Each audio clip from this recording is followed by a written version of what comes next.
We've already seen how some rockets work, but the fun is far from over. That's right. Coming up on time for me to ride the rocket car with the wise guy. And of course, here to explain the science behind all of this, Matt Selland. Good morning. Good morning. So, in the last segment, we saw that if you push against something like another person or a medicine ball, you can get yourself moving. But it doesn't have to be something big like that. It can just be air, like we saw with this propeller, because air has mass also. So now you're going to show us what happens here. I'll explain it while you do this. Woo!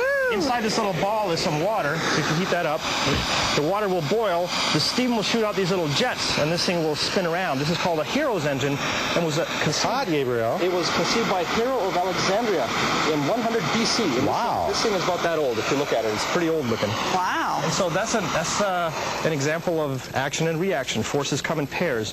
The steam gets pushed out the hole, and the thing goes spinning around. So this eventually evolved to become the steam engine that drove trains and things like that. That's right, right. So steam expands.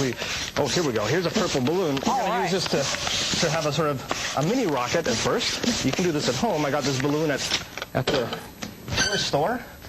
And if I let go of this balloon now, okay, I can get it shooting that way. The air gets pushed out this way with a force, therefore the balloon gets pushed that way with the same force.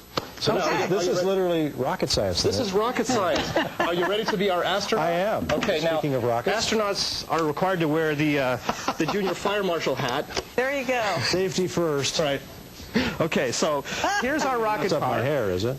I don't know. It Too might. late. You may be going kind of fast. So what we have here is a big charged-up fire extinguisher. So inside this, there's CO2 at high pressure, and when you squeeze out the trigger on this thing, the pressure inside is going to push the CO2 out this way, and the same force is going to push you going backwards the other way. So we have to pull the safety off, and now we have to do the countdown from 3.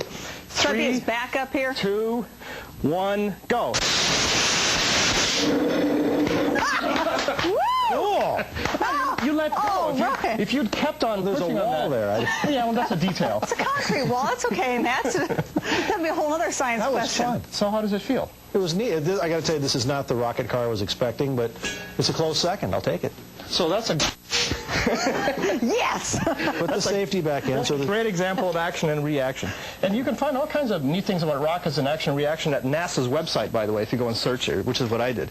And I have to thank everybody here for putting a link to my Wise Guy webpage from your morning show webpage. Yes. It's very cool looking.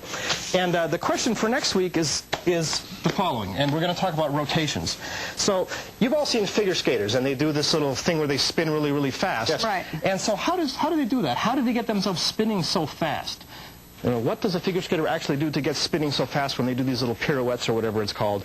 And then also for bonus points, if you can explain how that works or why that works. If you explain to me how they can skate after they get done without falling down, that's just curiosity on my part. Well, if you have any questions for the Wise Guy or would like to answer that question, there's his email address, wiseguy@wiuc.edu. And, of course, there is a link on our website under the morning show. I have a question for the wise guy. Can I take the rocket car outside in the snow?